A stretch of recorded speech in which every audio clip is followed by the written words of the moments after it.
जय गौ माता दोस्तों, आज हमारे ट्रेनिंग का दूसरा दिन है और फिर से हमने चालू कर दिया अपना भाषण। भाषण नहीं बोला जाए, इसे थ्योरी बोला जाए, क्योंकि हमारा पहले थ्योरी क्लास होता है। आपको हमने पिछले वीडियो में भी बताया था। तो हम सबसे पहले थ्योरी करते हैं, उसके बाद उसका प्रैक्टिकल करते हैं। तो हमने पिछले वीडियो में कंडा बनाना, उसकी कोडिंग करना, वो सब सिखाया था। आज हम लोग मूर्ति पे विशेष चर्चा करेंगे। तो मूर्ति कैसे बनाएं, किस तरह से बनाएं, इस पे विशेष चर्चा है हमारी। और कौन सा गोबर ले, कैसा ले, कहाँ का ले, इस पे हमने विस्तृत चर्चा किया। लगभग 1 से 1.5 घंटे तक हमारा ये थ्योरी सेशन चला। थ्योरी सेशन जस्ट खत्म होने के बाद हम लोगों का नाश्ता हुआ था। नाश्ता होने के बाद हम लोग फिर से आ गए और फिर से खाना खाने के कुछ क्वेश्चन आंसर थे, उन लोगों से हमने बात किया। उनके कुछ डाउट थे, उनको हमने क्लियर किया। डाउट क्लियर होने के बाद हमने क्या किया कि फिर से हमने वही सेशन को लंबा चलाया, क्योंकि बहुत सारे लोगों के डाउट आ रहे थे कि उन लोगों ने पहले काम नहीं किया था और उनकी गौशालाओं में भी बहुत सारी समस्या थी। तो वो समस्या का समाधान करते करते हम लोगों को लगभग 1.5 से 2 घंटा हो गया। उसके बाद हमारा भोजन हुआ। भोजन के बाद हमने प्रैक्टिकल सेशन चालू किया। प्रैक्टिकल सेशन चालू करने के पहले हम लोगों ने सबको एक रो में बैठा दिया, जिससे कि सभी को आपस में दिख जाए और समझ आए, क्योंकि इतने सारे लोग थे कि सबको एक टीम वर्क में हम लोगों ने काम किया, स्टेप बाय स्टेप में, कि सब लोगों को करने मिले, यानी सब लोगों को प्रैक्टिकल करने मिले इस तरह से। तो सब लोग बहुत ही ध्यानपूर्वक सुन रहे थे और एक एक चीज़ बातों को समझ रहे थे, क्योंकि गोबर का काम इतना आसान नहीं है दोस्तों, जैसा लोगों को लगता है। तो ये प्रशिक्षण हम लोग कराते हैं और गौ विद्यापीठम में भी ये प्रशिक्षण होते रहता है। तो आप उनके लिए भी संपर्क कर सकते हैं। डिस्क्रिप्शन में नंबर वगैरह आपको मिल जाएगा, ठीक है। और आपको कहीं प्रशिक्षण करवाना है, उसके लिए भी आप संपर्क कर सकते हैं।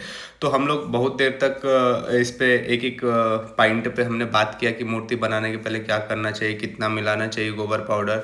जैसे साधारण से आप इमली बीज पाउडर भी मिलाकर मूर्ति का निर्माण कर सकते हैं, गवार गम भी मिलाकर मूर्ति का निर्माण कर सकते हैं। तो उसी के बारे में चर्चा थी, कहाँ मिलेगा, कैसे मिलेगा, क्या क्या कर सकते हैं। इसकी संपूर्ण जानकारी उन लोगों को दिए और संपूर्ण जानकारी देने के बाद सबसे हमने काम कराना चालू किया और इन्हीं लोगों ने गौ में गणेश की मूर्ति बना ली। अब गौ में गणेश की मूर्ति बना रहे 12 इंच।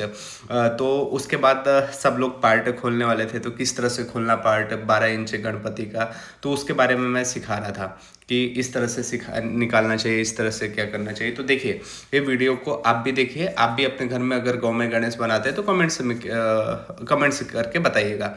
तो देखिए, हम लोग जो गौ में गणेश बना रहे थे उसके बारे में हमने पूरा बताया कि मोल्ड में कितने देर रखना, कितने देर बाद निकालना है। तो हमने सभी पार्ट के नट बोल्ट खोल दिया था।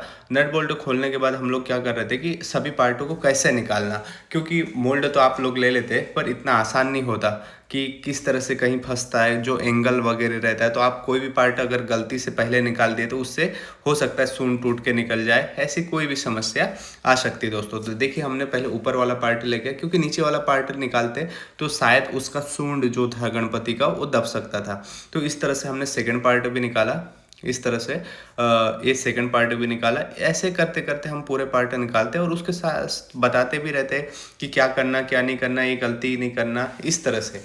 तो इस बात का विशेष ध्यान रखते हुए हम लोग सबको बताते हैं। और जहाँ थोड़ा बहुत डैमेज हुआ हो या मटेरियल नहीं गया हो, वहाँ पानी का हाथ लगाकर उसको क्लीन करते। ऐसे ही सब लोग बहुत ध्यानपूर्वक सुन रहे थे और सब लोग इंटरेस्टेड थे। सब लोगों को ही गौ में उत्पाद प्रशिक्षण सीखना था अपने गौशाला के लिए पर्सनल। ये जो पीछे भाई खड़े होकर देख रहे तो असम से आए हुए थे।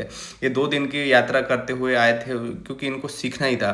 तो इस तरह से हमने देखिए, अब पार्ट सामने का निकाल रहे हैं, क्योंकि ये थोड़ा सा मेहनती काम होता है और सूझबूझ वाला काम होता है, क्योंकि इतना आसान नहीं होता कि जब आप बस मूर्ति बना ली, गोबर डाल दी, ऐसा नहीं होता।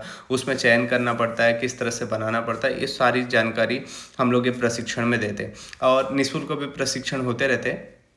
उसमें भी जब भी हो तो हम लोग पोस्ट डाल देंगे, आपको आना है तो आप आ सकते है ना। और ये थोड़ा सा इसमें शुल्क था, क्योंकि रहने वहने की व्यवस्था बहुत अच्छी थी, खाने की व्यवस्था बहुत अच्छी थी। तो देखिए, हमने मूर्ति निकाल दिया, पूरी की पूरी मूर्ति निकाल दी। और 12 इंच की मूर्ति इन लोगों ने मेरे बिना, यानी मैं नहीं था, मैं कुछ अलग टीम में वर्क करा रहा था, तो उनके बिना भी इन लोगों ने कितना अच्छे से मूर्ति निकाल कर 12 इंच की रख दिया।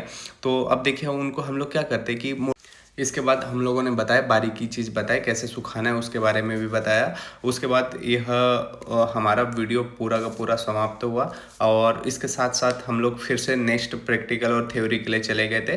और देखिए, हम लोगों ने इसमें चूहा बनाया और ऐसे भी आपको ब्लॉग देखना है पंचगव्य उत्पाद के, तो हम लोग डेली ऐसे भी ब्लॉग बनाते रहेंगे और हर ट्रेनिंग का ब्लॉग बनाते रहेंगे। तो आपको ये वीडियो पसंद आए तो लाइक एंड सब्सक्राइब जरूर करिए। मिलते हैं नेक्स्ट वीडियो में, तब तक के लिए जय गौ माता। और एक बात विशेष ध्यान रखें, जिसको भी ये प्रशिक्षण करवाना है या कोई भी गौशाला में प्रशिक्षण चाहिए तो आप हमसे संपर्क कर सकते हैं। जो हमसे ट्रेनिंग लिया हुआ है हम शायद उसको भेज दें, है ना। तो ऐसा आप डिस्क्रिप्शन में आपको नंबर मिल जाएगा। मिलते हैं नेक्स्ट वीडियो में।